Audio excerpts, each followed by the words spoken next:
कैसे भिंडर वाला घुसे हैं, कैसे ट्रैक्टर के पहिए पुलिस पर चढ़े, आप कैसे हुए देश से भी बड़े, अरे घायल वहां क्यों, अब आपका समर्थन मिले कि घायल वहां क्यों तिरंगा हुआ, लाल किले पे क्यों दंगा हुआ।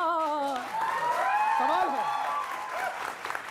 कि घायल वहां क्यों तिरंगा हुआ, लाल किले पे क्यों दंगा हुआ, आंख आपकी ये देख कर क्यों रोई नहीं, रोई नहीं। सारे देश में सच में आप जैसा कोई नहीं सर। थोड़ा खट्टे हो, थोड़ा लाल किले की जिसकी बात करी, वो लाल किला तो बेच दिया उन्होंने 3 साल पहले। ये नहीं पता क्या किसी को? नहीं सर, डालमिया को बेच दिया लाल किला जी। और तिरंगे की जहां पे बात करिए, खाली पाइप पे कोई धार्मिक ध्वज लगाना, उसकी जो धारा बनती हो लगा लो।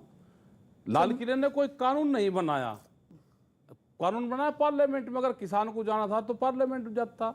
लाल किले के दरवाजे जाने के लिए खोले गए और जो कागजों में लिखत पढ़े दिए गए उस पर पक्के बैरिकेडिंग लगाए गए। कोई देश में एजेंसी नहीं कि जो जांच कर दे।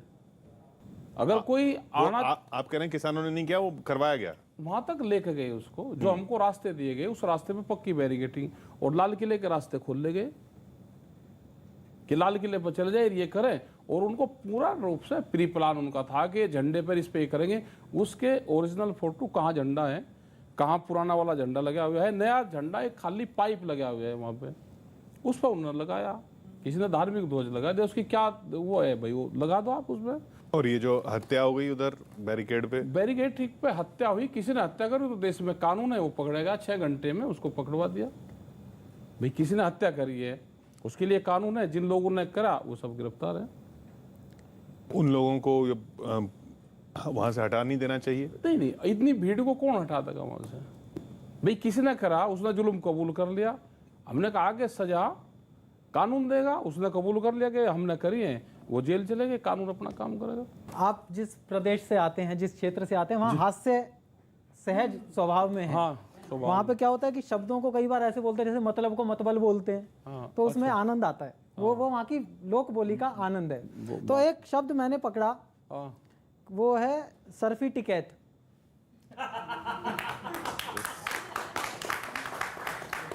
टिकैत साहब एक कार्यक्रम में सर्टिफिकेट को सर्फी टिकैत बोल रहे थे। तो मैंने उसका आनंद लिया है। अच्छा, क्या होता है कि आंदोलनों का इस देश में इतिहास ये रहा है कि लोग आंदोलनों के बीज बोते हैं और वोट की फसल काट के निकल जाते हैं। तो ऐसे में मैंने एक भोले वाले से किसान से पूछ लिया, भाई आंदोलन से क्या मिलेगा? बोला सर्फी टिकैत। तो वो सर्फी टिकैत का आनंद लें कि हमने बिल्कुल लोक रंग का ये कि हमने बॉर्डर पे रातें गुजारी, हमने बॉर्डर पे रातें गुजारी, हमें भी एक सर्फी टिकैत दे दो। हमने बॉर्डर पे रातें गुजारी, हमें भी एक सर्फी टिकैत दे दो। हम पे लाठी पड़ी है सरकारी, हमें भी एक सर्फी टिकैत दे दो। और क्या क्या होता है आंदोलनकारियों के साथ, और बाद में लीडर फसल काट के निकल जाते हैं कि हमको फसलों से मिलती कमाई नहीं। किसान का दर्द गा रहा हूँ। हमको फसलों से मिलती कमाई नहीं, कब से खेतों ने देखी सिंचाई नहीं, हम पे पानी की बौछार मारी, हमें भी एक सर्फी टिकैत दे दो। हमने बॉर्डर पे रातें गुजारी, हमें भी एक सर्फी टिकैत दे दो। खालिस्तानी बताया गया है हमें। ना मैं सरकार के साथ हूँ और ना मैं किसान नेताओं के साथ हूँ, मैं बीच में खड़ा होकर एक देश की भावना बता रहा हूँ। खालिस्तानी बताया गया है हमें, उग्रवादी दिखाया गया है हमें, हमने ट्विटर पे खाई है गारी, हमने ट्विटर पे खाई है गारी, हमें भी एक सर्फी टिकैत दे दो। हमने बॉर्डर पे, और अंतिम बंद पढ़ रहा हूँ, कभी ट्रैक्टर का हल्ला मचाते हो तुम, कभी क्रिकेट का बल्ला घुमाते हो तुम, हमने लीला ना बूझी तुम्हारी, हमें भी एक सर्फी टिकट दे दो, हमने बॉर्डर पे रात गुजारी। बहुत अच्छी भाई, बहुत तो ये कौन से सर्फी टिकट बांट रहे हैं आप? ये आंदोलन में भर्ती होंगे। ये आंदोलन की विचारधारा है। एक कविता है टिकैत साहब, आपने अभी पीछे जितनी बातें कही हैं उन सबको जोड़ के एक कविता हाँ। बनाई। एक सवाल बुझ जाए अब की, दो बुझो। आप एक ये कविता सुनाओ।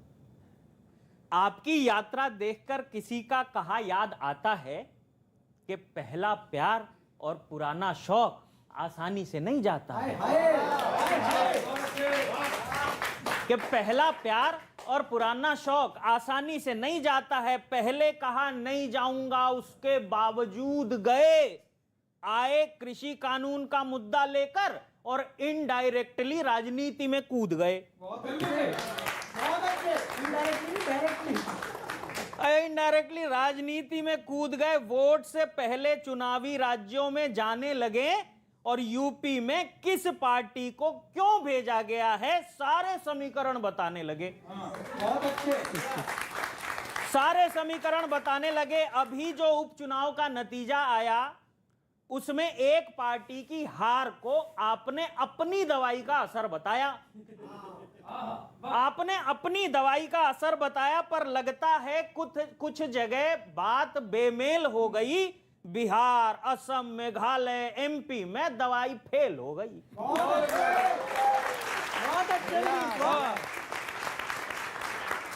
एमपी में दवाई फेल हो गई। संघर्ष तो हो रहा अनाज के भाव के लिए और आप बता रहे मैच भी हारे चुनाव के लिए। बहुत अच्छे। और इस बात पे भी हंस रहे हैं टिकैत साहब। और आप बता रहे मैच भी हारे चुनाव के लिए। पहले आंदोलन की दिशा और थी, फिर गाड़ी को दूसरी तरफ मोड़ दिया। शुरू में तो दो ही मुद्दे थे, कृषि कानून और एमएसपी। बाद में महंगाई, डीजल, खाद, गन्ना, सारे चुनावी मुद्दों को लिस्ट में जोड़ दिया।